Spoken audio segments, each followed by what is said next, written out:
Olá, meus amores, sejam bem-vindos, tudo bem com vocês? Galerinha, nossa aula de ciências, a gente vai lá para a página 6, a gente vai falar sobre magnetismo no dia a dia. A gente já conversou sobre magnetismo, né? Expliquei um pouquinho para vocês como foi a ideia do ímã, como eles surgiram, que o ímã, ele tem dois lados, né? O polo norte, representado pela letra N, e o polo sul, representado pela letra sul, que quer dizer o quê? Que as extremidades desses dois ímãs, ou seja, os cantinhos, eles têm mais, como que eu posso falar? Mais atração do que no meio. Por quê? Porque é nas extremidades aonde tem os polos diferentes e aonde tem mais atração. E eu também expliquei para vocês que um ímã, ele não tem os seus lados, os mesmos lados não se atraem, eles se repelem, enquanto os lados opostos se conectam. E quando o ímã quebra no meio, as duas partes que se tornam, elas criam o seu próprio polo norte, polo sul, polo norte, polo sul, né? E eu expliquei para vocês também que o planeta Terra, ele tem o seu campo magnético e foi graças a ele, por ele ter no seu núcleo uma quantidade grande de ferro e ele ter os seus campos magnéticos na região norte, no polo sul, foi graças a isso que foi dado esses nomes ao ímã, porque igual tá lá na página, deixa eu mostrar para vocês aqui. Deixa eu voltar uma só, aqui ó. Já que existe esse campo magnético no planeta Terra, ele é classificado como um ímã gigante, né? Um gigante ímã. E, em tese, por conta disso, os ímãs, que foi uma rocha, né? O ímã natural, como a Prof. Tati falou para vocês, né? Que é a rocha que ficou conhecida como magnetita, quando ela era pendurada num barbante, em alguma coisa para suspender ele e tudo mais, ele ficava se mexendo nas direções norte e sul. Assim, foi deduzido isso, de que por isso que ele levou o nome, né, no ímã desses dois polos, né? Pela convenção adotada que o polo norte geográfico, né, ou seja, onde fica o polo norte, fica próximo ao polo sul magnético da Terra.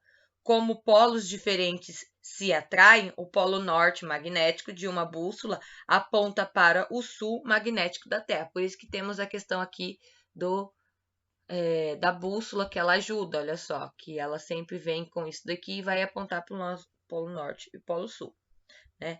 Não só isso também, como também é fundamental que tenha todo esse campo magnético, né? Além da orientação, né? Além de ter esse campo magnético que serve para orientação, né?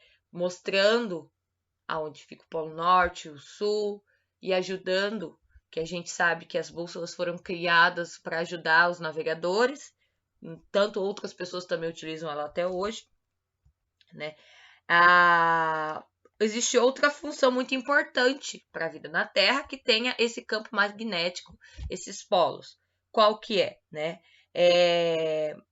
A região da atuação desse magnetismo, conhecida como magnosfera, que foi que eu expliquei para vocês dessas linhas aqui imaginárias, ela protege o planeta de parte da radiação solar e dos raios cósmicos, que graças a isso daí desviam por meio de interação eletromagnética, e esses raios podem afetar a vida na Terra. Bom, vamos lá então, vamos dar continuidade.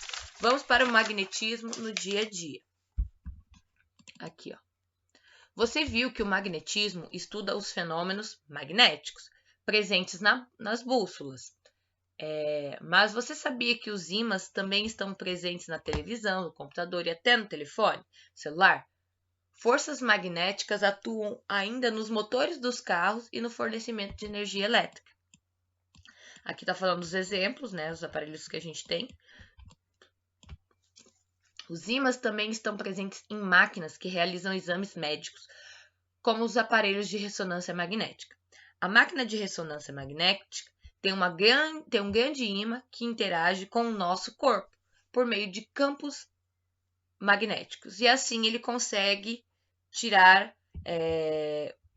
não sei se posso falar foto, raio-x, essa parte eu não tenho total conhecimento.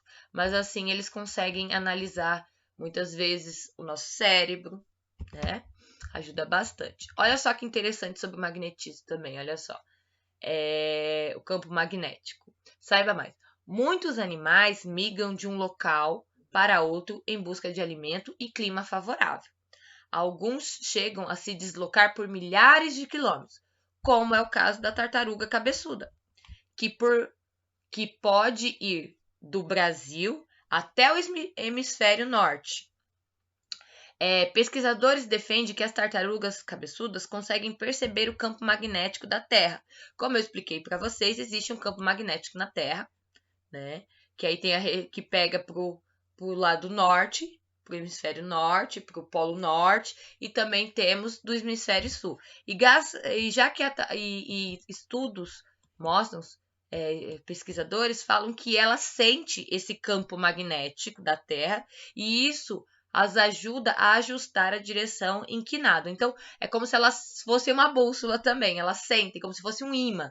Elas vão saber para onde é o norte, para onde é o sul. E isso facilita para elas poderem viajar ao hemisfério norte. Ok? Então, olha só como tudo é interligado, né? Agora, vamos ver essas atividades aqui. Ó.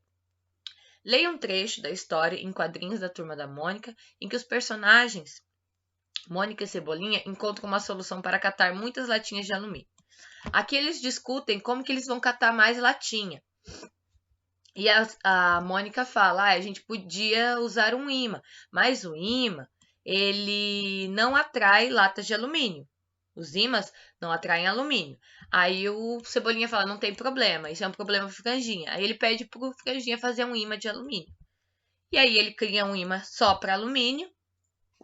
E aí eles conseguem catar mais latinhas, ok? Aí aqui, olha só. Ai, não quer aumentar, só um minutinho. O alumínio é um metal utilizado para fabricar muitas coisas, como as latas de refrigerante que a Mônica e o Cebolinha cataram. Mas, na verdade, os ímãs, eles não atraem objetos de alumínio. Agora eu quero que vocês assinalem com X os objetos que podem ser atraídos por ímãs. Vocês vão analisar aqui quais vocês acham que pode ser atraído por alumínio. Por ímã. Exercício 2. Os ímãs apresentam polos que podem se atrair ou se repelir. Lembra que a prof explicou? Polos que são iguais, eles se repelem. Polos diferentes se atraem quando aproximados. Use as setas para indicar o que acontece em cada uma das situações representadas a seguir. Então, vocês vão usar as setinhas, uma de frente com a outra, quando vocês forem representar. Esses dois aqui se atraem. Se por acaso eles se repelem, vocês fazem a flechinha uma de costa para a outra, ok? No próximo exercício aqui, ele é bem legal, ó. Na história em quadrinhos da Turma da Mônica, na página 7, Franjinha solucionou o problema do Cebolinha, construindo um imã gigante que atrai alumínio. Franjinha é um cientista da turma. O desenvolvimento da tecnologia, somado à criatividade humana, fez com que materiais e técnicas fossem descobertos, possibilitando que novos objetos e instrumentos sejam inventados a cada dia. Gente, é graças a essas pesquisas, aos cientistas, às pessoas que estudam a ciência, que estudam as tecnologias, que nós temos o avanço que temos hoje. Olha só, quer ver um bom exemplo? É a questão, o que estamos vivendo hoje em questão do Covid. Muitos cientistas, muitos pesquisadores brasileiros, como de outros países, estão à procura da cura. Então, a ciência é fundamental para a sobrevivência do ser humano, mas uma ciência com consciência, nada que possa afetar ou destruir o meio ambiente. Aí aqui, o que eu quero que vocês falem? Eu quero que vocês escolham um objeto, um instrumento presente no seu dia a dia. Pode ser celular, pode ser televisão, pode ser rádio, pode ser tablet, pode ser quem tem aqui, ó, um telescópio, quem tem bússola, pode ser qualquer instrumento, qualquer objeto do seu dia a dia e faça uma pesquisa sobre ele em fontes diversas, livros, revistas, científicas, internet e etc. A seguir, algumas sugestões do que você pode pesquisar. Eu quero que vocês coloquem aqui, ó, nesse espaço mesmo, ó, o nome de quem inventou o nome do objeto, né? Estou pesquisando sobre tal objeto, sobre a bússola, por exemplo. O nome de quem inventou a bússola, ok? O ano que foi inventado, que foi descoberta, como esse objeto, como a bússola era feita ou fabricada, como é que eles fabricavam, o que eles usavam para fabricar, e como esse objeto é fabricado e feito, como esse instrumento é feito atualmente e para que ele serve, ok? Fechou? Bem simplesinho, né? Agora vamos aqui. Agora a gente falou do magnetismo, agora a gente vai falar sobre a eletricidade, né? Porque no início do capítulo, como a prof falou na última aula, nós vamos falar sobre os novos fenômenos, né? E temos o magnetismo e a eletricidade. Você se lembra da geladeira com a porta cheia de ímãs, representado no início do capítulo, lá na página 2? Na página 2, né? Deixa eu só ter certeza. Isso. Ela e outros aparelhos eletrônicos funcionam graças à energia elétrica. Vocês sabem, né, que a gente precisa de energia. Os fenômenos elétricos estão presentes em nosso dia a dia e são estudados por uma área da ciência chamada de eletricidade. Todos os materiais são formados por partículas tão pequenas que é possível de vê-las ao microscópio, tá? Essas partículas apresentam cargas elétricas. As cargas elétricas podem ser positiva ou negativa. Se você pegar um controle, deixa eu ver se eu tô com o meu aqui. Deixa eu pegar aqui, por exemplo, o controle do ar-condicionado. É um exemplo. O controle da televisão. Eu queria achar o da televisão, mas não tô achando. Vocês vão ver que eles têm escrito positivo e negativo, onde coloca. As próprias pilhas também têm. Ok? E estão presentes em quantidades iguais de materiais. Essas cargas positivas e negativas. Podemos perceber a ação das cargas elétricas quando esfregamos um balão ou pente de plástico no cabelo seco. Observe na imagem ao lado como o cabelo fica com alguns fios arrepiados. Olha só, eles ficam todos arrepiadinhos, levantadinhos. Não é? E aqui fala também como o cabelo e o balão passam a apresentar cargas opostas após o atrito, elas se atraem. Aí está a explicação para a atração que ocorre entre o cabelo e o balão. Cargas diferentes se atraem. Os fenômenos elétricos podem ser percebidos quando acendemos uma lâmpada, ligamos um aparelho eletrônico, vemos um relâmpago e etc.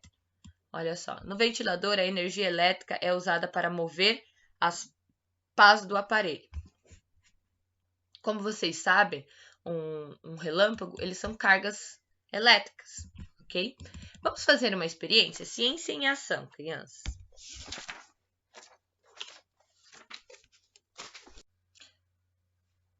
Vamos fazer um experimento para verificar a existência da eletricidade. Gente, vocês vão estar fazendo em casa porque ela é bem simplesinha. Olha só, eu achei que seria muito legal vocês fazerem. E é básica, olha só, vocês precisam só de um pente plástico, papel picado, pega um pedaço de folha, pica ali, e o cabelo de vocês limpo e seco. Primeiramente, gente, vocês vão aproximar o pente do papel picado e observe o que acontece. Antes de fazer qualquer coisa, pega o papel picado, o montinho que tá ali, igual tá aqui na imagem, você chega com o pente próximo. E observe o que acontece. Não vai acontecer nada, vocês vão perceber. A atração porque os materiais geralmente apresentam a mesma quantidade de carga elétrica. Não vai ter carga elétrica entre o papel e o pente. Mas, em seguida, vocês vão friccione o pente aproximadamente 20 vezes no cabelo e aproxime-se novamente do papel picado. é fundamental, gente, igual tá escrito aqui, ó. É fundamental que o cabelo esteja limpo e seco, sem oleosidade. Então, se você vê que o seu cabelo tá um pouco oleoso, o que você vai fazer? Você vai lá e lava ele, seca bem secadinho ele. E, de preferência, tem que ser em cabelos longos e lisos. Então, meninos, peçam para pentear o cabelo da mamãe. Ok? O fenômeno é mais fácil de ser observado em cabelos longos. Mas caso a mamãe não esteja em casa, alguém que tenha cabelos longos, pode tentar no de vocês mesmo. Mas façam bastante, tá? Façam mais de 20 vezes daí. Aí agora você vai responder as questões. O pente atraiu os pedaços de papel antes ou após a fixação no cabelo? Por que isso aconteceu? Vocês vão observar se foi antes de passar o pente no cabelo ou foi depois. Para que ocorra a atração, a carga elétrica do cabelo pode ser igual à carga elétrica do pente? Lembra que a prof pegou e mostrou aqui para vocês, gente? Falei sobre as pilhas e tudo mais.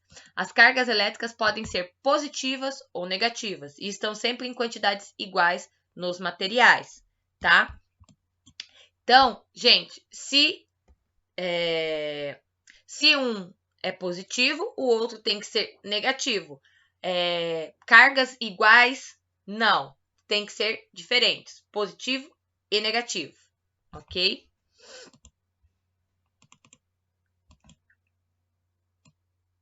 Então, a carga elétrica do cabelo pode ser igual à carga elétrica do pente? Não. Pois para que ocorra a atração, as cargas elétricas precisam ser opostas. Muito parecido com a ideia do magnetismo, não é verdade? Aqui, ó. Quando friccionamos o pente no cabelo, o cabelo fica com carga elétrica positiva, tá?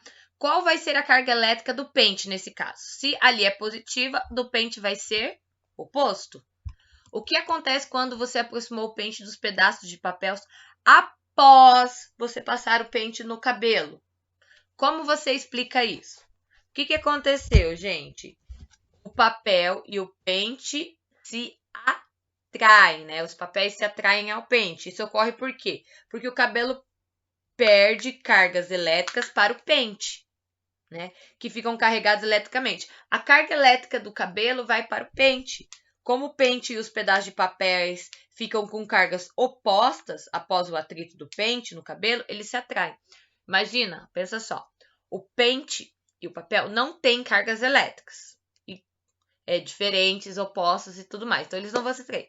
Na hora que você passa o pente no cabelo, as cargas elétricas do cabelo vai para o pente. E assim ele consegue atrair. Acontece o atrito. E você pode atrair o papel. Ok? Opa. É isso aí, gente. Qualquer dúvida é só me chamar. Beijo grande. Tchau, tchau.